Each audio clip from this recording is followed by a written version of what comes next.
বলুন, আপনাকে এই বাড়িতে নকল রাধা সাজিয়ে কে পাঠিয়েছে?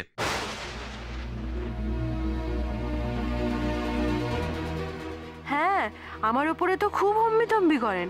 এবার ওর মুখ থেকে কথা বার করে দেখান দেখি। কার প্ল্যানিং এ তুমি এখানে এসছো?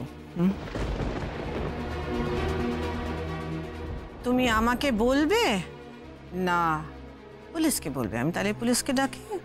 আসলে আমি না না, ও কার বুদ্ধিতে এসেছে? ও নিজের। এই, তুমি কার বুদ্ধিতে এসেছো? তুমি নিজের বুদ্ধিতে আসোনি? হ্যাঁ না না, ও নিজের বুদ্ধিতে ঢোকেনি, কেউ একজন আছে ওর পেছনে। আমি না অবাক হয়ে যাচ্ছি, তুমি এইভাবে বাড়ির সবাইকে মিথ্যে কথা বললে। হ্যাঁ, বাড়ির প্রত্যেকটা লোককে এইভাবে প্রতারণা করলে তুমি। আমার দেবতার মতো দাদা, তাকে পর্যন্ত মিথ্যে বললে তুমি। ছি ছি ছি। আমি তোকে আমার দুলালের মেয়ে বলে বুকে টেনে নিলাম, আর তুই পারলি আমার সঙ্গে এরকম মিথ্যাচার করতে?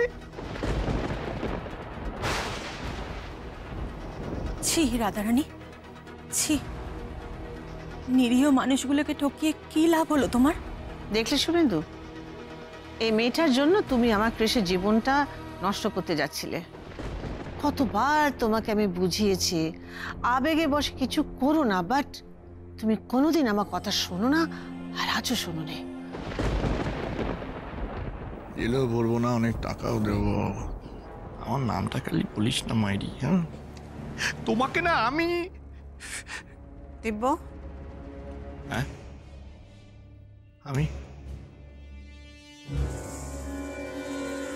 তোমাকে আমি খোঁজ খবর নিতে বলেছিলাম, এই তুমি খোঁজ খবর নিয়েছো। No wonder I call you inefficient, absolutely inefficient. বৌদি, আমি বিশ্বাস করে আমি সত্যি খোঁজ নিয়েছিলাম। আমি ওখানে গিয়েছিলাম কি, ওটা যে সাজানো ব্যাপার আমি ভাবতে পারিনি। মানে সাজানো ম্যানেজার, সাজানো Shanti Sadan. Hats off to you Gem, hats off. আরে ভাগ্যিস তুমি ছিলে, তুমি তো একবারে পুরো প্রফেশনাল ডিটেকটিভদের মতো কেসটা সলভ করে দিলে। এইটা প্রমাণ করে দিলে যে এই মেয়েটা আসল রাধারানী নয়। সত্যি সত্যি দিদি ভাই, তুমি আজকে আমাদের সংসারটা পুরো বাঁচিয়ে দিলে গো। আমিও বেঁচে গেলাম। এবার মম ড্যাড চলে এলেই আমার আর কৃষ্ণর এঙ্গেজমেন্টটা সেরে ফেলতে হবে। হু আর ইউ? তোমার আসল পরিচয়টা কি? এই শোনো, এখানে দাঁড়িয়ে দাঁড়িয়ে কাঁদলে না পুলিশ তোমার কোনো কথাই শুনবে না।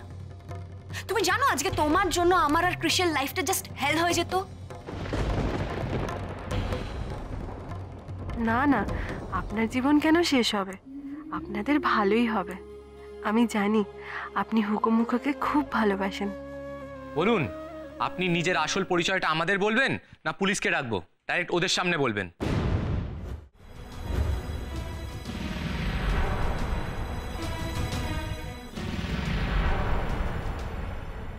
এই কৃষ, আমি বলছি কি, ফোনটা এখন করিস না, মানে প্রবলেম। আমি তোর মার সঙ্গে কথা বলছি।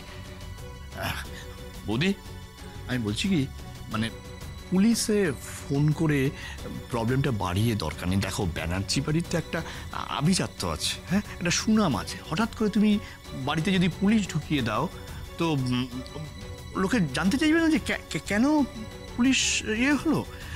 আমি একটা কাজ করছি বৌদি, আমি না ওকে নিয়ে থানায় চলে যাচ্ছি। হ্যাঁ, আমি থানায় গিয়ে বলবো, পুরো ঘটনাটা বলবো, কি কি করেছে আমাদের সঙ্গে, প্রতারণা, জালিয়াতি, চুরির সমস্ত মামলা যেন ওর এগেনস্টে দেয়, মানে ওর যেন 5 বছরের সশ্রম কারাদণ্ড হয়। এটা আপনি কি বলছেন? চুপ!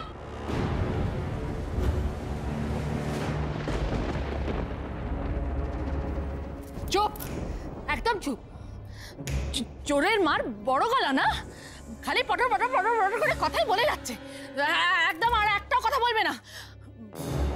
তুমি দাঁড়িয়ে আছো কেন? আরে ওকে নিয়ে চলে যাও না, থানায় চলে যাও, পুলিশের কাছে দিয়ে দাও। আরে বাবা, যত এই মেয়েটা এখানে দাঁড়িয়ে থাকবে তত তো দাদার কষ্টটা বাড়বে, বুঝতে পারছো না তুমি? যাও না।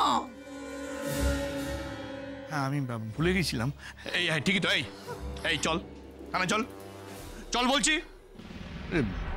দাঁড়িয়ে রইলি কেন? আমার নামটা বলবি না, ভালো করে অ্যাক্টিংটা কর। দাঁড়িয়ে রইলি কেন? চল চল চল, আমি কিন্তু রেগে যাচ্ছি, কিন্তু আমি বলে দিচ্ছি। দিব, আমার মনে হয় পুলিশ ইনকোয়ারি আমাদের সবার সামনে করলে ভালো হয়।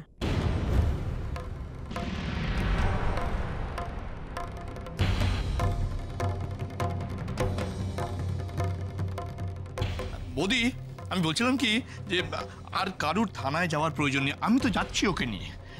ওকে যা কিছু জিজ্ঞাসাবাদ করবে সেটা তো আমার সামনে করবে, তাই না? আর একবার লাঠির বাড়ি পড়লে না পুলিশের, ওর ওপরে কে আছে, কে ওকে এইখানে পাঠিয়েছে, সব গড়গড় গড়গড় করে ও বলে দেবে। হ্যাঁ, আমি বলছি কি যে এই সামান্য একটা মেয়ের জন্য আমাদের বাড়িতে পুলিশটা ঢুকিও না, এটা ভালো দেখায়। বাট আঙ্কেল, তুমি মেয়েটাকে একা থানায় নিয়ে যাবে? আমার মনে হয় ব্যাপারটা খুব রিস্কি হয়ে যাবে আঙ্কেল। না না, ওকে আমি একা নিয়ে যাবো কেন? ঈশান যাবে তো আমার সঙ্গে।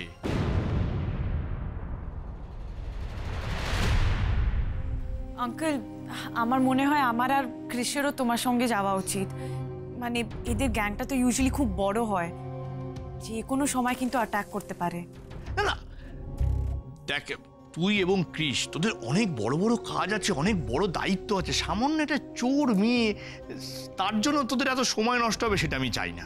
হ্যাঁ, এই দাঁড়িয়ে রইলি কেন? হ্যাঁ, চল চল, তোকে থানায় নি। এই সময় আছে, বেরিয়ে পড়, সোজা বেরিয়ে পড়, সোজা দুদিন জন্য হাওয়া হয়ে যা। হ্যাঁ, আমি ক্ষমা করে দিন, দয়া করে পুলিশে দেবেন না। চলো, একটা কথা বলবে না তুমি। চলো, এই ঈশান, চল চল। হ্যাঁ, চপ।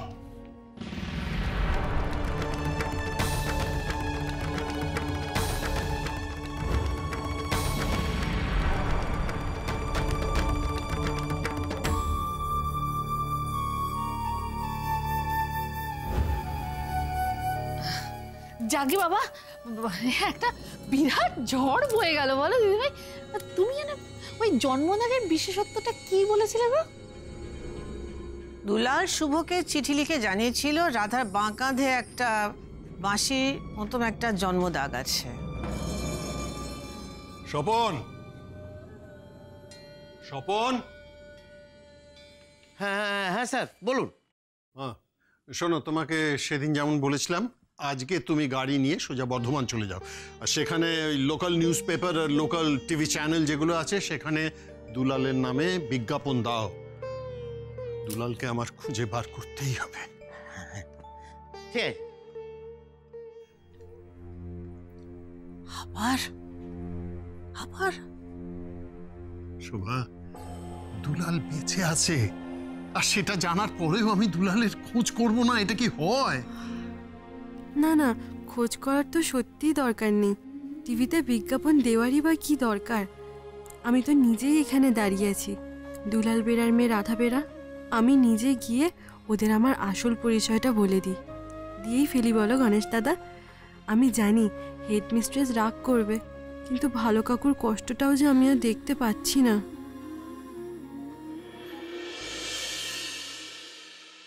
কর্তাবাবু, এসে গেছি।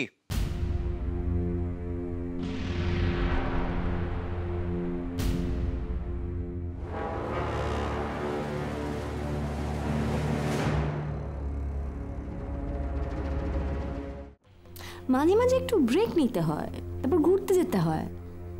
চলো না। যারা সামনে আমাদের নতুন লঞ্চ, তার উপর এই রাধা চাকরি ছেড়ে দিচ্ছেন। ক্রিশ, সামনে আমাদের এঙ্গেজমেন্ট ক্রিশ, আর তারপর আমাদের বিয়ে।